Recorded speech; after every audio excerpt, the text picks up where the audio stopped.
Pushpa 2 cinema release సమయంలో జరిగిన తొక్కిసలాట గురించి అందరికీ గుర్తుండే ఉంటుంది. పుష్ప 2 గతేడాది డిసెంబర్ 5 ప్రపంచవ్యాప్తంగా రిలీజవ్వగా, అంతకుముందు రోజు డిసెంబర్ 4 బెనిఫిట్ షోస్ వేశారు.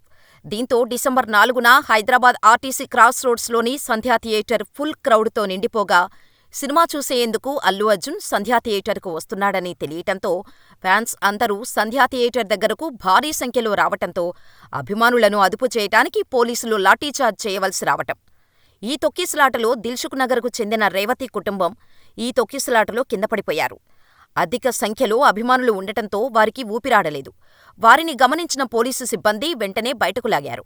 రేవతి కుమారుడు 13ఏళ్ల శ్రీతేజకు సిపిఆర్ చేసి దుర్గాబాయి దేశ్ముఖ్ ఆస్పత్రికి తరలించారు.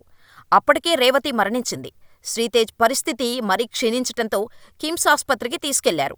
అప్పటినుంచి అక్కడే అతనికి చికిత్స అందిస్తున్నారు వైద్యులు. ఇప్పటికీ 57 రోజులు గడిచిపోయాయి.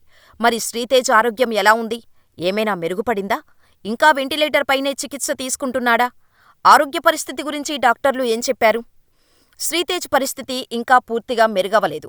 మంచానికే పరిమితమయ్యాడు. కిమ్స్ ఆస్పత్రిలో శ్రీతేజ్ చికిత్స కొనసాగుతోంది.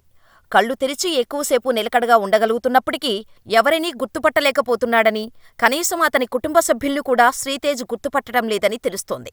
అయితే మొదట్లో ఊపిరి తీసుకోవడానికి కూడా ఇబ్బంది పడేవాడు. ఇప్పుడు ఫ్రీగా ఊపిరి తీసుకోవటంతో అతనికి వెంటిలేటర్ను తొలగించారు. నోరు తెరిచి మాట్లాడలేని పరిస్థితిలో శ్రీతేజ్ ఉన్నాడు. వైద్యులు ముక్కు వద్ద అమర్చిన సన్నని గొట్టం ద్వారా లిక్విడ్ ఆహారం అందిస్తున్నారు. అతను ఎప్పుడు కోలుకుంటాడు అనే ప్రశ్నకు డాక్టర్లు కూడా సమాధానం చెప్పలేకపోతున్నారు. శ్రీతేజ్ త్వరగా కోలుకోవాలని తండ్రి, చెల్లెలు 1000 కళ్లతో ఎదురుచూస్తున్నారు. శ్రీతేజ్ వైద్యానికి ప్రభుత్వం సాయమందిస్తోంది. అయితే ఈ ఘటనలో సంధ్యా థియేటర్ యజమానితో పాటు మేనేజర్ని అరెస్ట్ చేశారు.